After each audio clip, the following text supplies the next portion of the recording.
celebrating the 30th anniversary of this very radio show. Just a little while ago, we spoke to Peter Criss, who was one of the big headlines to come out of the night, him reuniting with this guy for the first time in 13 years, another old friend, the great Ace Frehley. What's going on, buddy? Trump, 30 years in radio. Jesus Christ. I don't look a day over 48, right? Yeah, I was just thinking, how many times have I done your show over the years?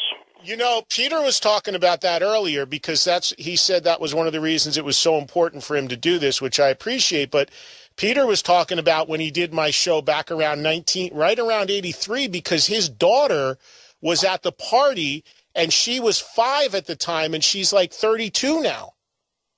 So it's amazing when you think of the time frame. And I don't know, you and I probably started right around that same time as well.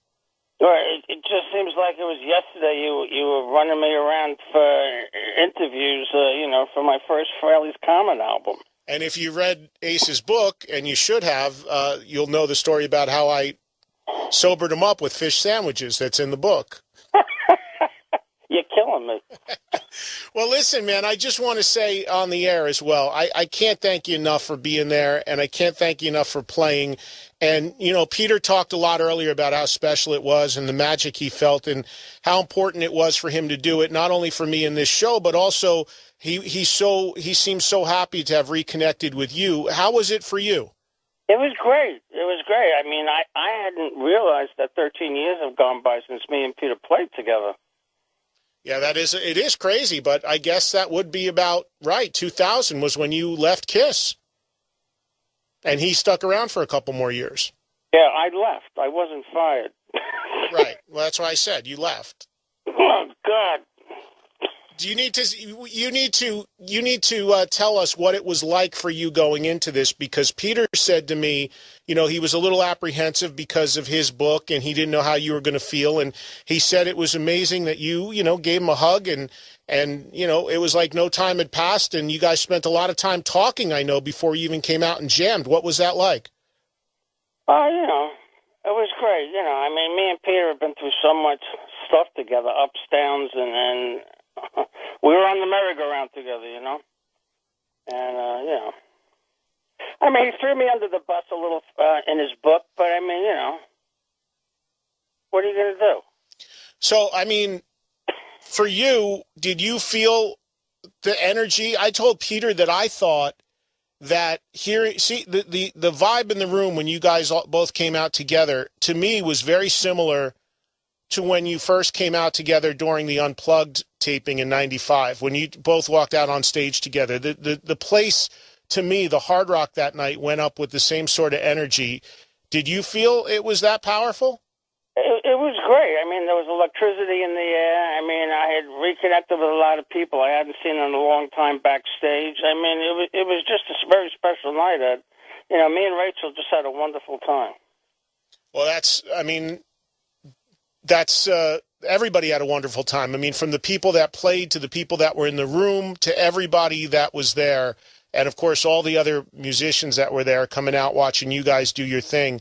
What was it like talking? I mean, you and Peter were locked in Johnny's office for like 5 hours while everybody else was playing. What was that like? Peter said it kind of turned into a meet and greet back there, I think.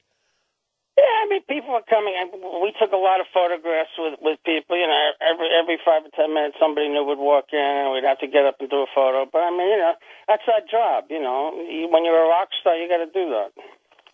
And did you guys have a lot of time to talk? I mean, Frankie from Anthrax told me that one of the coolest moments for him was during the rehearsal when you walked onto the stage and you saw Peter and you just kind of looked at him and you said, hey, what's up, Cat? Like no time had gone by. That was really a heavy moment for him.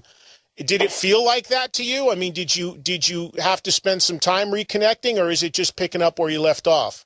Peter actually came back after sound check to my hotel room to freshen up with Gigi and his daughter. So you guys had a chance to spend some time together. You know, I mean, come on, me and Peter have had fist fights, you know. we've been through the gamut of emotions, with each other, but above and, beyond all the bullshit, we're still brothers in rock and roll, Yeah, he was amazed. Peter was amazed. He was telling me at how he was able to just, jump up there and sing and play again because he hadn't done it in a while, and he did a few run-throughs. But he kept saying to me afterwards, I didn't know if I had that in me. So I think he kind of surprised himself a little bit. Yeah, the whole thing for me was just effortless. It was a pleasure, and, I'm so glad I could be there for you, Ed.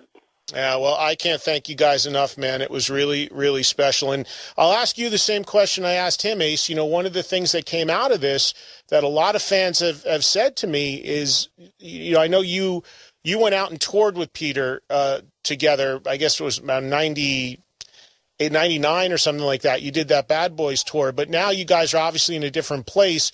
I'm not saying would you ever tour together, but now that you guys have mended whatever bridges and reconnected and all that, would you consider maybe even doing a song with him or going and doing something with him at some point musically?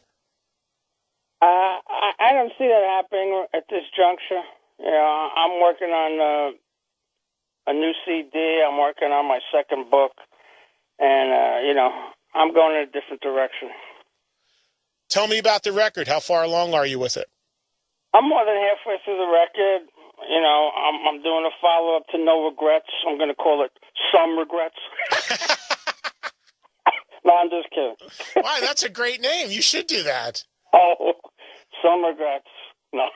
I think that's great. What are you going to, where are you going to take this book? Is it going to be more of a continuation or just stories you couldn't fit in the first one?